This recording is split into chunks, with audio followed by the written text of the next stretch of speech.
నమస్కారం వార్తలకు స్వాగతం ముందుగా ముఖ్యాంశాలు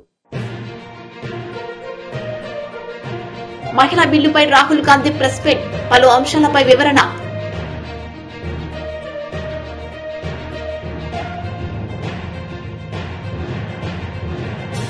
మంత్రి ఆర్కే రోజా మీడియా సమావేశం బాలయ్యపై ఫైర్ దమ్ముంటే హైకోర్టులో మీసం మెలయ్యంటూ సవాలు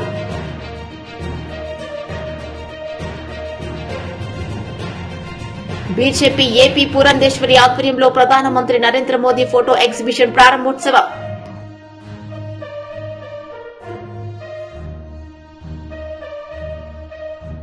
ప్రధాని నరేంద్ర మోదీ నేతృత్వంలో మహిళా రిజర్వేషన్ బిల్లును పార్లమెంటుకు తీసుకురావడం హర్షించదగిన పరిణామం రాజ్యసభ సభ్యులు లక్ష్మణ్ వెల్లడి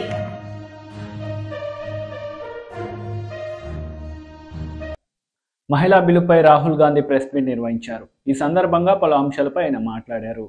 5% बजट को कंट्रोल कर रहा है ओबीसी ऑफिसर्स। तो मुझे बात समझ नहीं आ रही है। प्रधानमंत्री हर रोज ओबीसी की बात करते हैं, ओबीसी प्राइड की बात करते हैं, मगर ओबीसी के लिए किया क्या?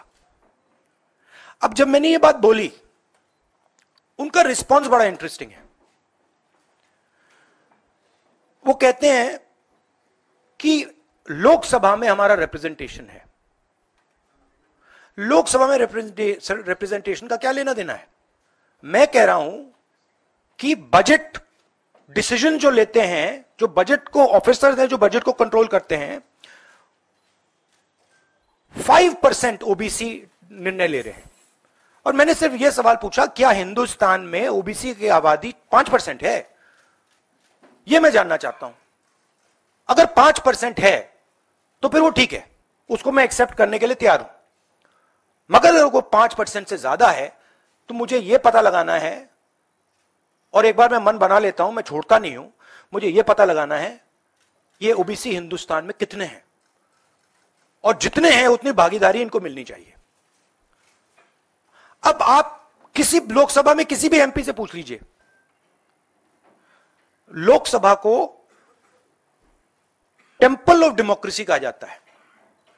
आप किसी भी बीजेपी के एमपी से पूछ लीजिए कि वो कोई डिसीजन लेता है, कोई कानून बनाता है, कोई कानून बनाने में भाग लेता है, किसी से भी पूछ लीजिए, बिल्कुल नहीं। ना कांग्रेस का एमपी इस लोकसभा में, ना बीजेपी का एमपी, ना कोई और इंडिया का एमपी कोई डिसीजन लेता है। मतलब एमपीज को जैसे मंदिर में मूर्ति होती है वैसे मूर्तियां बना रखी हैं, और ओबीसी की वहां पे मूर्तियां भर रखी हैं, मगर पावर बिल्कुल नहीं है। देश को चलाने में कोई भागीदारी नहीं है। यह सवाल मैंने उठाया है कि क्या, और हर ओबीसी युवा को यह समझना है कि क्या आपको इस देश को चलाने में भागीदारी मिलनी चाहिए, हां या ना? अगर मिलनी चाहिए तो क्या आपकी आबादी 5% है, हां या ना? यह सवाल है। और डिस्ट्रैक्शन इस बात से हो रहा है, बीजेपी को ये जो 2 पॉइंट्स हैं, महिला आरक्षण वाले, डिलिमिटेशन और सेंसस, इनको हटा देना चाहिए, और एकदम महिलाओं को जो इज्जत मिलनी चाहिए, जो रिस्पेक्ट मिलनी चाहिए, जो भागीदारी होनी चाहिए, उनको एकदम वो कर दें। और कास्ट सेंसस का जो हमने डेटा निकाला था उसको पब्लिक कर दें, तो सारे हिंदुस्तान के ओबीसी युवाओं को पता लग जाए वो हैं कितने, और नया सेंसस कास्ट बेसिस पे करें। Thank you. और प्रधानमंत्री को अपने अगले भाषण में यह कहना है, यह समझाना है देश को कि हिंदुस्तान के सबसे जरूरी 90 अफसर जो हैं उनमें से सिर्फ 3 ओबीसी क्यों हैं? यह मेन सवाल है। और मैंने दलितों और आदिवासियों की बात ही नहीं की अभी। अंग्रेजी में कह देता हूं। The BJP came up with the idea of a special session. We appreciated that idea. With a lot of fanfare and pomp, we moved from the old building to the new building. The Prime Minister, in a very dramatic gesture, carried the Constitution of India from the old building to the new building.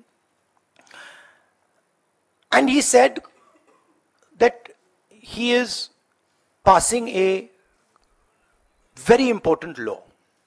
And we agree with him. Women's reservation is a central step in the empowerment of the women of India, and it is a critical step. But when we read the fine print, we found something very interesting. Two little subtexts were there. Number one, this will be done after delimitation. Number two, this will be done after census. What it means is this bill will be implemented a decade from now. It is not going to be implemented today, and every woman in India should understand this. It is not going to be implemented today, it's going to be implemented if it is implemented 10 years from now. Congress leader Sridhar Babu press meet నిర్వహించారు. ఈ సందర్భంగా ఆయన మాట్లాడారు. మరి అనేక మందిని కలుస్తాం, వివిధ సంఘాల వారిని కలుస్తాం, విద్యార్థులతో కలుస్తాం, ప్రతి జిల్లాకు వెళ్తాం. ఆ 10 జిల్లాలకు సంబంధించిన ప్రధానమైన అంశాలను తెలంగాణ వచ్చిన తర్వాత ఏ విధమైన మార్పు కనబడుతుందని వారు ఆలోచన చేసినారో, ఏ విధంగా మేనిఫెస్టో ఉండాలని వారి నుంచే ఇన్పుట్ తీసుకొని ఈరోజు ఆ విధమైన మేనిఫెస్టోను రూపొందించే ప్రయత్న భాగంలో ఉండేందుకు ఈ 10 జిల్లాల పర్యటన కూడా అతి త్వరలో చేయబోతాం. మరి నేను మా మేనిఫెస్టో కమిటీ ఇక్కడికి వచ్చినప్పుడు మీరు ఆ జిల్లాకు సంబంధించిన ఆ జిల్లా వాసులందరూ కూడా మేము రాబోయే కాలంలో జిల్లా స్పెసిఫిక్ మేనిఫెస్టోస్తో పాటు ఆ నియోజకవర్గ స్పెసిఫిక్ మేనిఫెస్టోస్ను కూడా రూపొందించే ప్రక్రియ భాగంలోనే అన్ని జిల్లాల్లో కూడా తిరుగుతుంది కనుక మీ అభిప్రాయాలను, సలహాలను, సూచనలను మేనిఫెస్టో కమిటీకి ఇవ్వవలసిందిగా వారందరినీ కూడా కోరుకుంటూ, ఈరోజు మరొక ప్రధానమైన విషయం,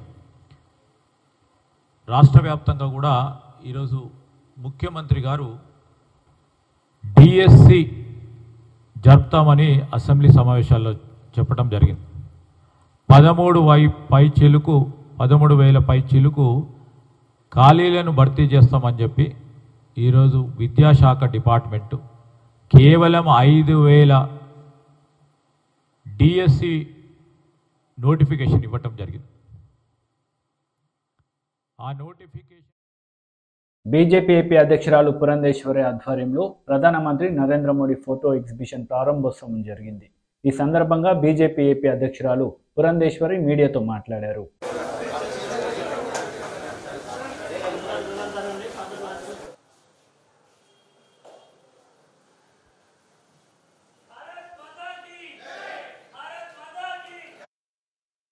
నమస్కారం. వారికి సేవ చేయాలి, సేవలో నిమగ్నం అవ్వాలి అని చెప్పి మా అగ్రనాయకులు మాకు ఇచ్చినటువంటి ఆదేశం. దానికి అనుగుణంగానే అనేక సేవా కార్యక్రమాలు ఈ 17 నుండి గాంధీ జయంతి వరకు జరుగుతుంది. దానిలో భాగంగానే ఇవాళ మనం చూసేటువంటి నరేంద్ర మోడీ గారు బాల్యం నుండి ఏ విధంగా దేశం పట్ల వారికి ఉన్నటువంటి ఒక పూజ్య భావం ఏదైతే ఉన్నదో అది మాత్రమే కాకుండా వారి బాల్యంలో వారు ఎదుర్కొన్నటువంటి సమస్యలు అంచెలంచెలుగా వారి పట్టుదలతోటి, అంకిత భావంతో ఏ విధంగా ఎదిగారు, ఎదిగిన తర్వాత ఇది కేవలం నా ప్రతిభ అనుకోకుండా దేశానికి ఏ విధంగా వారు సేవలు అందించారు.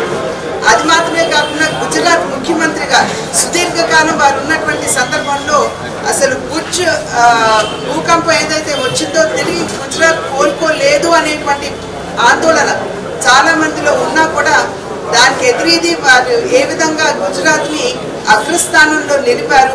మరి వారు ప్రధాని అయిన తర్వాత కేవలం నేను ప్రధాని అయ్యాను అనేటువంటి అహంకారంతో కాకుండా దేశాన్ని ఏ విధంగా ఒక గురుతరమైనటువంటి పొజిషన్లో వారు నిలిపారు. ఇవన్నీ కూడా ప్రతిఫలించే విధంగా ఇవాళ ఈ ఫోటో ఎగ్జిబిషన్ ఇక్కడ నిర్వహించుకోవడం జరుగుతుంది. ఇది కేవలం భారతీయ జనతా పార్టీ కార్యకర్తలకు మాత్రమే కాదు, బయట విద్యార్థుల్ని కూడా తీసుకొచ్చి ఈ ఫోటో ఎగ్జిబిషన్ ని చూపించడం జరుగుతుంది.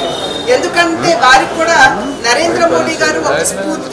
బాల్యం నుండి ఏ విధంగా వారి తల్లి గారు నరేంద్ర మోడీ గారిని వారు ఏపీ లెజిస్లేటివ్ అసెంబ్లీలో ప్రజాప్రతినిధులు పాల్గొన్నారు. ఈ సందర్భంగా వారు స్పీకర్కు వారి వివరణ అందించారు. అధ్యక్ష, తెలుగుదేశం సభ్యులందరూ అధ్యక్ష తెలుగుదేశం సభ్యులందరూ సభ ప్రారంభం కాగానే బిజినెస్ స్టార్ట్ కాకముందే వారు పోడియం దగ్గరకు వచ్చి ఈ విధంగా గందరగోళం చేయడం సరైనటువంటి విధానం కాదు. నెంబర్ 1, వారికి ఏం కావాలో చెప్పమనండి, చర్చకు మేము సిద్ధంగా ఉన్నామని పదే పదే చెప్తున్నప్పటికీ కూడా సభకు అంతరాయం కలిగించాలనే ఉద్దేశంతో మాట్లాడుతున్నారు. ఒకటి.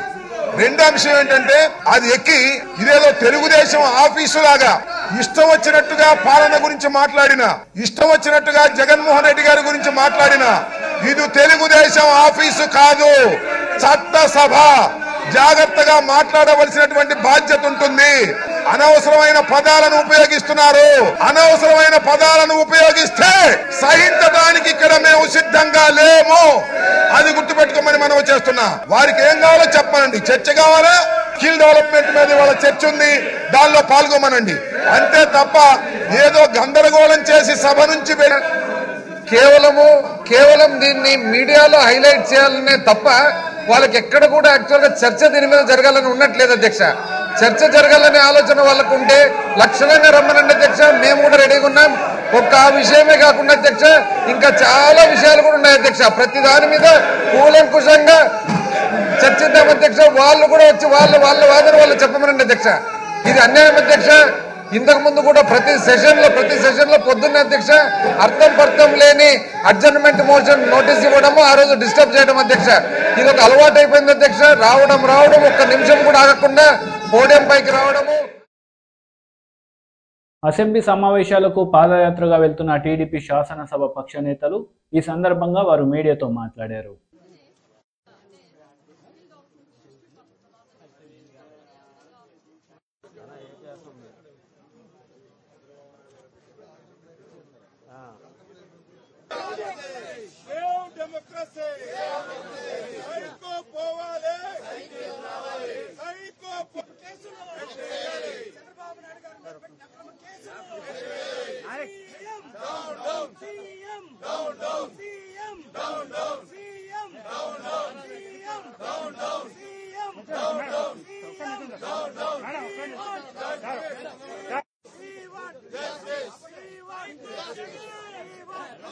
మీరు చూస్తా ఉన్నారు. మేము అడుగుతా ఉన్నాం, ఈ దుర్భిత్తి పాలనకి చర్మాంకం పడికే రోజు వచ్చింది. ఇవాళ రాష్ట్ర వ్యాప్తంగా, ప్రపంచవ్యాప్తంగా, దేశవ్యాప్తంగా వేలాది మంది, లక్షలాది మంది చంద్రబాబు గారి సంఘీభావం చెబుతున్నారంటే ఆయన తప్పు చేయలేదన్న భావంతో చేస్తా ఉన్నారు. ఇవాళ వ్యవస్థను మేనేజ్ చేస్తున్నాడు. తను దోచిన డబ్బుతో, దోపిడీ సొమ్ముతో వ్యవస్థను మేనేజ్ చేస్తున్నాడు. న్యాయ వ్యవస్థను కూడా ప్రభావితం చేయాలన్న ఆలోచన పనిచేస్తా ఉన్నాడు. పోలీసు వ్యవస్థని దుర్వినియోగం చేస్తా ఉన్నాడు. అధికార దుర్వినియోగం చేస్తా ఉన్నాడు. ఇలాంటి నియంత్రణ ఎందరో కాలగర్భంలో కలిసిపోయారు. హిట్లర్ ఉన్నాడా? ముస్సోలినీ ఉన్నాడా? ఇడి అమీన్ ఉన్నాడా? ఎవడున్నాడు? అందరూ కాలగర్భంలో కలిసిపోయారు నియంత్రణ అంతా కూడా. నువ్వెంత? ఇంకెంత? 4 నెలలు. 4 నెలల భర్తమే నీకు బిగిలేది. నువ్వు ఏ విధానం అయితే అవలంబించావు ఇవాళ అదే విధానం రేపు వచ్చే ప్రభుత్వం అవలంబిస్తే నీ బతికేంటో చూసుకో. ఎక్కడ ఉండబోతున్నావు? అండమాన్లో ఉండబోతున్నావా? నువ్వు దోచుకున్న సొమ్ము దాచుకున్న ఐలాండ్స్ కు పారిపోబోతున్నావా? నువ్వే నిర్ణయించుకో. ఎక్కడ పారిపోయినా ఈడ్చుకొస్తావు అందరినీ. ఎవరైతే తప్పుడు కేసులు పెట్టి దుర్బిత్తం ఎవరిస్తున్నారో, ఆయన 100 మందిలో పనిచేస్తున్నారో అలాంటి అధికారులందరికీ గుణపాఠం చెబుతాం. మేము ముందే చెబుతున్నాం, మీరు చట్టానికి బదులై పనిచేయండి. రాజ్యాంగం ఉంది, రాజ్యాంగ హక్కులు ఉన్నాయి, మాకు స్వేచ్ఛ ఉంది. మీరు స్వేచ్ఛను హరిస్తూ ఉన్నారు. 144, 30 సెక్షన్, 33 సెక్షన్ అంటూ మమ్మల్ని మా స్వేచ్ఛను హరిస్తే హర్షించేది లేదు. ప్రజా ఉద్యమం వస్తుంది, హెచ్చరిక చేస్తా ఉన్నాం. ప్రజా ఉద్యమం రేపు చంద్రబాబు గారిని కాపాడుకోవడం కోసం, ప్రజా సంక్షేమం కోసం, రాజ్యాంగ హక్కులను కాపాడుకోవడం కోసం బ్రహ్మాండమైన ప్రజా ఉద్యమాన్ని నిర్మిస్తాం. మీ భర్తం పడతామని ఈ జగన్మోహన్ రెడ్డికి హెచ్చరిక చేస్తా ఉన్నాం. టీడీపీ శాసనసభ్యులు, శాసన మండలి సభ్యులు మీడియా సమావేశం నిర్వహించారు. ఈ సందర్భంగా వారు మాట్లాడారు. మేము 22 మంది శాసనసభ్యులు ఉంటే సిగ్గు లేకుండా, ఎగ్గు లేకుండా 200 మంది మార్షల్స్ ని శాసనసభలో పెట్టి మమ్మ చుట్టూ ఒక చైనా గోడలా కట్టి స్పీకర్ ఏం చేస్తున్నాడో మాకు తెలియదు, శాసనసభలో ఏం జరుగుతుందో మాకు తెలియదు. అసలు శాసనసభ మార్షల్స్ సభ అర్థం కాని పరిస్థితి వచ్చింది. పోనీ శాసనసభలో జరుగుతున్న పరిణామాలు సమాజానికి ఎక్కడైనా తెలియచేస్తున్నారంటే సాక్షి టీవీని శాసనసభలో పెట్టుకున్నారు. బాలయ్య బాబు గారు విజిలేస్తే ఒక్క విజిలే చూపిస్తున్నారు. లేకపోతే ఇంకోటి చేస్తే చూపిస్తున్నారు. మీకు ధైర్యం ఉంటే శాసనసభలో ప్రతి నిమిషం ప్రతి సెకండ్ జరిగినటువంటి పరిణామాలన్నీ మీరు చూపించే ధైర్యం లేదు. ప్రతిపక్ష శాసనసభ్యుడు మాట్లాడితే వెంటనే మీరు అడ్వర్టైజ్మెంట్ ఇస్తారు. అదే అధికార పక్షం వాళ్ళు మాట్లాడి మమ్మల్ని తిడితే గంట పెట్టి చూపిస్తారు. అందుకే మేము చేసిన తప్పు కాదు, స్పీకర్ వ్యవహరించినటువంటి తీరు వల్లే శాసనసభలో ఏం జరుగుతుందో సభ్య సమాజానికి తెలియచేయకుండా స్పీకరు నియంత్రిస్తున్నారు. కాబట్టి నెక్స్ట్ ఆప్షన్ మా సెల్స్ ద్వారా అయినా సరే కనీసం వాస్తవ పరిస్థితులు వీడియో ద్వారా తీసి బయటికి ఇవ్వాలనే ఉద్దేశంతో మేము వీడియో తీస్తే ఏదో ఎవరికో మర్డర్ చేసినట్టుగా, లేదా శాసనసభలో ఏదో బల్లలు ఎరగొట్టినట్టుగా, ఎవరి మీద దాడి చేసినట్టుగా శాసనసభ అంటే నేను ఇంతమంది స్కిల్డ్ స్టూడెంట్స్ ని ఇవ్వగలను, మా దగ్గర ఉన్నారు అన్నటువంటి మాటతోటే first Microsoft development centre outside Seattle మన ఆంధ్రప్రదేశ్కి వచ్చింది. That has changed the scenario of Andhra Pradesh.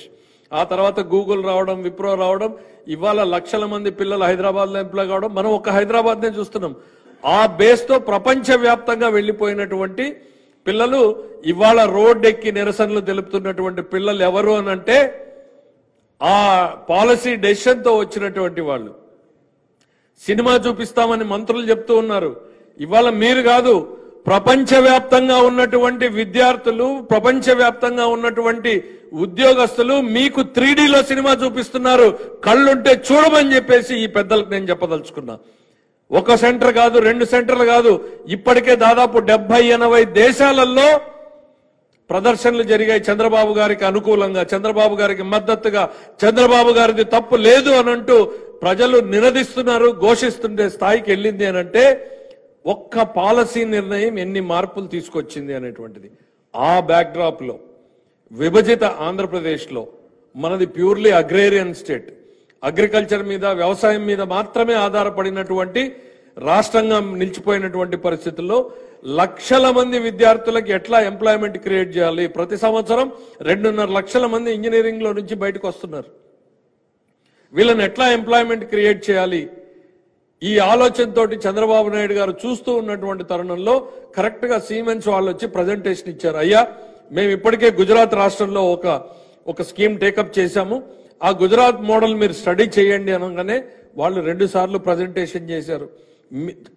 In fact Chandrababu Naidu గారు వాళ్ళని పిలవడం కన్నా వాళ్ళు చంద్రబాబు నాయుడు గారు వెనకాల పడ్డారు. ఎందుకు అనంటే ఒక ప్రోగ్రెసివ్ చీఫ్ మినిస్టర్ స్టాంప్ మాకు వస్తే ఈ దేశంలో మాకు చాలా అనుకూలమైన వాతావరణం ఏర్పడుతుంది అని 2 సార్లు సీమెన్స్ మెయిన్ కంపెనీ రిప్రజెంటేటివ్స్ వచ్చి ప్రజెంటేషన్ ఇచ్చిన తర్వాత ఈ స్కిల్ డెవలప్మెంట్ సెంటర్ కాన్సెప్ట్ ని చంద్రబాబు నాయుడు గారు అర్థం చేసుకుని దెన్ గుజరాత్ కి పంపించడం జరిగింది.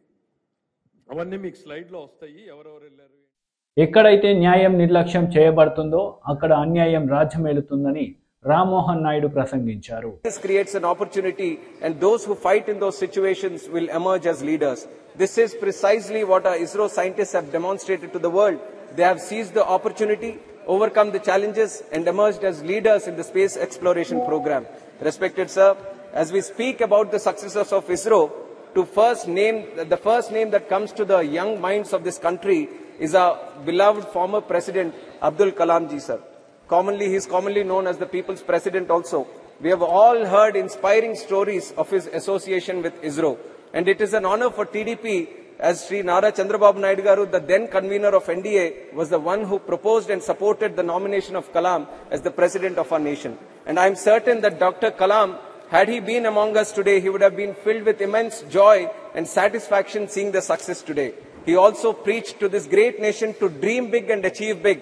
But sir, ISRO not only dreamt big, but it dreamt of the impossible and achieved what no other country could today. It's now upon the central government to take these great technological advances and breakthroughs and use them for the benefit of 140 crore people of this country, sir. And I take immense pride in serving under the leadership of Chandrababu Naidu Garu, who encapsulates the above thought brilliantly. I would like to highlight certain programs where our leader engaged with ISRO to help resolve issues faced by the people of Andhra Pradesh when he was the Chief Minister, sir. The lightning alert system, which was initiative launched to help warn people about possible lightning and staying safe, sir. And it was a lot of beneficial program for my constituency of Srikakulam, as it is a cyclone-prone area. And envisioning the use of satellite imagery for crop health monitoring, yield protections and crop insurance payouts, sir. And the government is today using it for Pradhan Mantri Fasal Bima Yojana also. And building spatial dashboards to monitor big development infra projects like Polavaram and other ones, sir.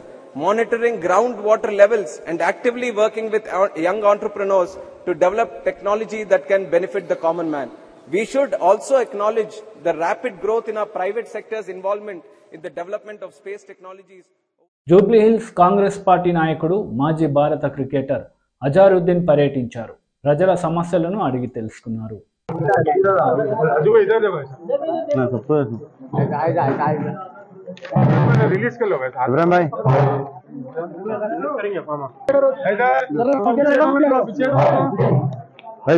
मत डालिए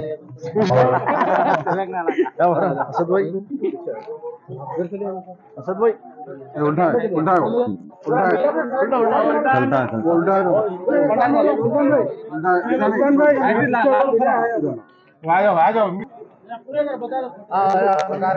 भाई एक बात को देखिए, ये कांग्रेस हमारी party का मैनिफेस्टो और 100% मैनिफेस्टो, इसके अलावा हटके और ज्यादा से ज्यादा काम होंगे। ये काम तो होने के, ये कैसा भी। और जब कांग्रेस पार्टी एक बार मैनिफेस्टो बनाती है तो वो मैनिफेस्टो के पूरा उसकी तामील करती है।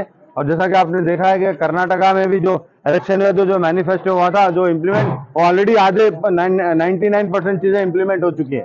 तो जब भी इंशाल्लाह मैं यही गुजारिश करता हूँ तेलंगाना के लोग से कि कांग्रेस पार्टी को फिर से पावर में लेके आइए और ये मैनिफेस्टो इम्प्लीमेंट होगा और उससे ज्यादा काम होंगे, क्योंकि हमको लाना जरूरी है कांग्रेस पार्टी को। आपने 10 साल से टीआरएस का रूल देखा आपने, हर जने सबको मालूम उनके बारे में क्या क्या नहीं है। बट लेकिन जहां तक के जो हमारा जो मैनिफेस्टो है, जो सोनिया मैडम ने कल आके बोला है, जब मैडम एक बार वर्ड देती है हमारे जो मैडम सोनिया मैडम, तो वो वर्ड पूरा उसके ऊपर चलती है और कभी भी उसके वादा खिलाफी नहीं होती। और राहुल जी ने भी कहा है और सबने जितने भी जो लीडर, बड़े बड़े लीडर जो आए थे, जो चीफ मिनिस्टर भी आए थे, कल CWC की जो मीटिंग हुई थी वहाँ पे पूरा ने ये मैनिफेस्टो दिया है। और ये मैनिफेस्टो वहाँ से इंशाल्लाह आगे और इम्प्रूवमेंट होंगे।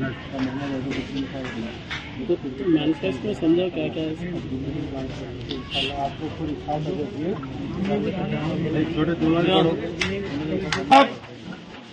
शरीफ साहब, अकबर शरीफ, हाँ साहब, आओ सामने, आओ साहब।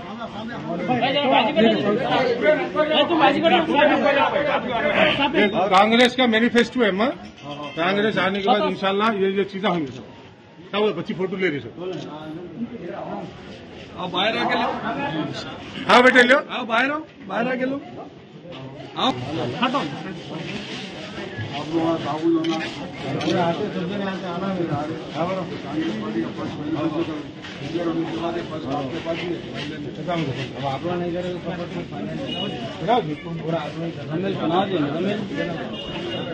इंशाल्लाह जीत के फिर पहला यहाँ पर ही होगा इंशाल्लाह।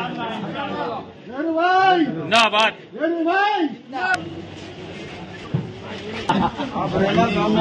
लेडीज की वाले वोट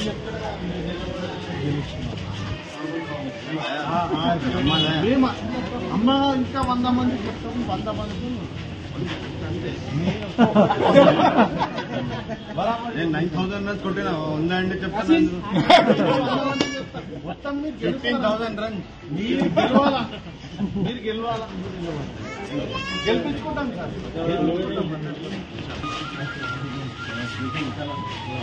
कांग्रेस का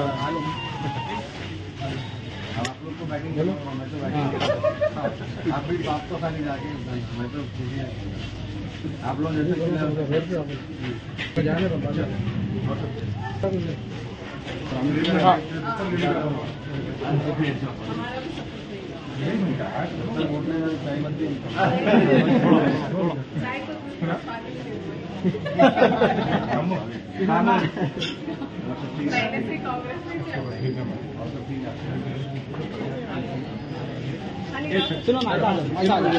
इधर देखिए सब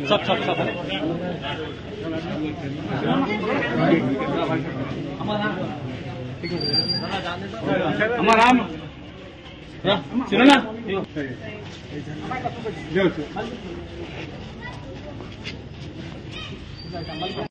మంత్రి ఆర్కే రోజా మీడియా సమావేశం నిర్వహించారు. ఈ సందర్భంగా బాలకృష్ణపై మండిపడ్డారు. 171 కోట్ల అవినీతి జరిగిన స్కిల్ స్కామ్ లో ఏ విధంగా కొట్టిన బాలకృష్ణ ఈరోజు తోక ముడిచి ఎందుకు అసెంబ్లీ నుంచి పారిపోయావు? మీసం తిప్పిన బాలకృష్ణ ఈరోజు అజెండాలో స్కిల్ డెవలప్మెంట్ స్కామ్ ఏదైతే డిస్కస్ చేయొచ్చు అని చెప్పగానే పారిపోయారు ఎందుకు? రోషం లేదా? లేదా మీ బావ తుప్పు కాదు నిప్పు అని చెప్పడానికి నీ మనస్సాక్షి ఒప్పుకోలేదా అని అడుగుతున్నాను. అసెంబ్లీకి వచ్చి ఏం మాట్లాడాలో తెలియని బాలకృష్ణ కేసులు కొట్టేయాలి అని ఎలా అరుపులు చేశారో మీ అందరూ కూడా చూశారు. చంద్రబాబు నాయుడు గారి సీటు మీద మనసు పడిందేమో, ఆ సీట్ ఎక్కి కూర్చోలేక నించోలేక బయట నుంచి కొనుక్కొచ్చిన విజిల్స్ వేస్తూ ఎలా చిల్లర చేష్టలు చేశారో మీ అందరూ కూడా చూశారు. మరి ఇప్పుడు హైకోర్టు మీ కేసులు ఏదైతే మీరు వేసిన పిటిషను కేసులు కొట్టేయమని చెప్పి అది కుదరదు అని చెప్పి మీరేసిన కేసును కొట్టేసిందంటే ఇప్పుడు ఏమంటావు బాలకృష్ణ నేను అడుగుతున్నా. అసెంబ్లీలో వచ్చి చిల్లర చేష్టలు చేయడం కాదు, నీకు దమ్ముంటే ధైర్యం ఉంటే హైకోర్టు దగ్గరికి వెళ్ళి జడ్జి గారి ముందర ఇలాగే తొడగొట్టి మీసాలు తిప్పి విజిల్స్ వేయండి, అప్పుడు తెలుస్తుంది నిజంగా ఎంత సిగ్గుచేటంటే ఈ తెలుగుదేశం పార్టీ వాళ్ళు అబద్ధాన్ని 10 సార్లు చెప్తే జనాలు నిజమని నమ్ముతారు అనుకొని చంద్రబాబు నాయుడు దేవుడు, చంద్రబాబు నాయుడు ప్రజల కోసం పోరాటాలు చేశాడు, ఆయన 2 తెలుగు రాష్ట్రాల కోసమే ఎప్పుడూ ఆలోచిస్తాడని వాళ్ళ కుటుంబ సభ్యులు చెప్తుంటే ప్రజలు అదే నిజం అనుకుంటారని వీళ్ళు అనుకుంటున్నారు. ఈరోజు జాతి పితల తానేమీ తప్పు చేయకపోతే తను జైల్లో పెట్టినట్టుగా పచ్చ ఛానళ్ళు చెప్తున్నాయి. ఆయన ఆ జాతికి పిత కాబట్టి ఆ జాతికి సంబంధించిన వాళ్ళకి బాధ ఉంటుందేమో కానీ ప్రజలకి ఎవ్వరికి కూడా బాధ లేదు. ఎందుకంటే ఇది ప్రజాధనాన్ని ముఖ్యమంత్రి స్థాయిలో కూర్చొని చంద్రబాబు నాయుడు ఏ విధంగా దోచుకున్నాడు, ముఖ్యంగా పేద పిల్లలకి సంబంధించిన ఈ స్కిల్ డెవలప్మెంట్ని పిల్లల చదువుకి కాకుండా తన దోపిడీకి ఉపయోగించుకున్నారన్న కోపం ప్రజల్లో ఈరోజు ముఖ్యంగా యువతలో ఎక్కువగా కనిపిస్తుంది. అందుకే ఎవరు కూడా ప్రజలు కానీ యువత కానీ చంద్రబాబు నాయుడు గారికి మద్దతుగా రోడ్డు మీదకి రాలేదు అన్న విషయం ఈరోజు అందరికీ అర్థమైన విషయం. అయినా కూడా సిగ్గు లేకుండా జగనన్న క్షమాపణ చెప్పాలి అని చెప్పి తెలుగుదేశం పార్టీ వాళ్ళు అడుగుతున్నారు. నేను అడుగుతున్నాను, జగనన్న ఎందుకు క్షమాపణ చెప్పాలి? ప్రజలు డబ్బు దోచుకున్న చంద్రబాబు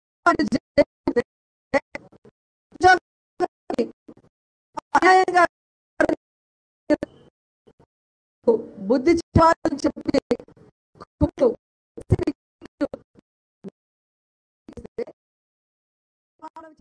ప్రధాని నరేంద్ర మోడీ నేతృత్వంలో మహిళా రిజర్వేషన్ బిల్లును పార్లమెంటుకు తీసుకురావడం హర్షించదగిన విషయమని రాజ్యసభ సభ్యులు డాక్టర్ లక్ష్మణ్ అన్నారు. धन्यवाद। मोदी जी के नेतृत्व में संभव इसीलिए हुआ, कई लोग तो कई साल से प्रयास किया जा रहा पर किसी से मुमकिन नहीं हुआ, मोदी जी से मुमकिन हुआ, इसलिए मोदी जी है तो मुमकिन है।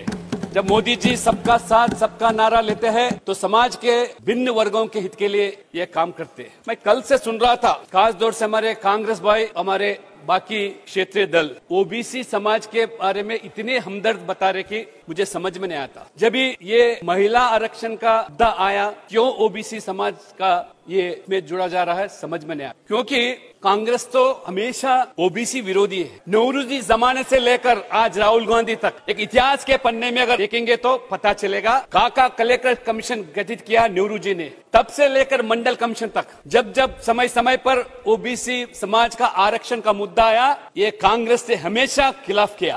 कम से कम काका कलेक्टर कमीशन को दोनों सदन में चर्चा तक नहीं करते हुए किस तरह तंडे बस्ती में डाल दिया गया ये कांग्रेस ने। और कांग्रेस ने आज मगरमच्छी के आज आंसू बहते हैं, trying to shed crocodile tears towards OBC. उतना ही नहीं, ये कांग्रेस नेता ने ये मंडल कमीशन सिफारिश के समय में जब सदन में चर्चा हो रहा था, विरोधी दल नेता के नाते राजीव गांधी ने किस तरह ये ओबीसी समाज का आरक्षण को विरोध किया। मंडल कमीशन में तो कम से कम सरकारी नौकरियों में, सरकारी शिक्षा में आरक्षण प्राप्त करने लेके मुद्दा था, उसी के लिए वो माना नहीं था। ये आज राजनीति में आज आरक्षण का अगर कांग्रेस कल से जो चर्चा कर रहा, ये कोई मुमकिन नहीं। इसलिए मैं बोलता हूँ, ये कांग्रेस हमेशा ओबीसी समाज को धोखा दिया। आज नरेंद्र मोदी जी ने आज जब से प्रधानमंत्री बने तब से लेकर आज ओबीसी समाज के हित के लिए इतने योजना और इतने कार्य। मैं यही बताना चाह रहा हूँ कि ये मोदी जी ने 2 बार प्रधानमंत्री बने, तीसरी बार प्रधानमंत्री बनने का माहौल बन गया, ये सही नहीं पा रहे। हमेशा मोदी जी के जाति के ऊपर टिप्पणी करना या चाय बेचने वाले बोल के ऐसा टिप्पणी करना। వార్తలు ముగించే ముందు ముఖ్యాంశాలు మరోసారి. మహిళా బిల్లుపై రాహుల్ గాంధీ ప్రెస్ మీట్, పలు అంశాలపై వివరణ.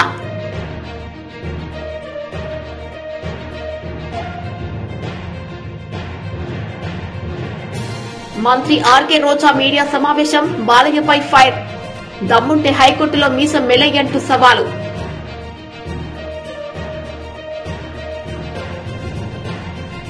బీజేపీ ఏపీ పురంధేశ్వరి ఆధ్వర్యంలో ప్రధానమంత్రి నరేంద్ర మోదీ ఫోటో ఎగ్జిబిషన్ ప్రారంభోత్సవం.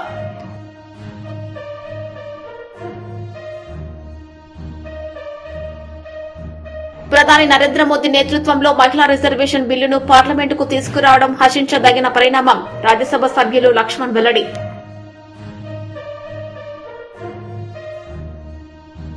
ఈ వార్తలు ఇంతటితో సమాప్తం. తిరిగి ప్రసారమయ్యే వార్తల్లో మళ్ళీ కలుద్దాం. అంతవరకు సెలవు. నమస్తే.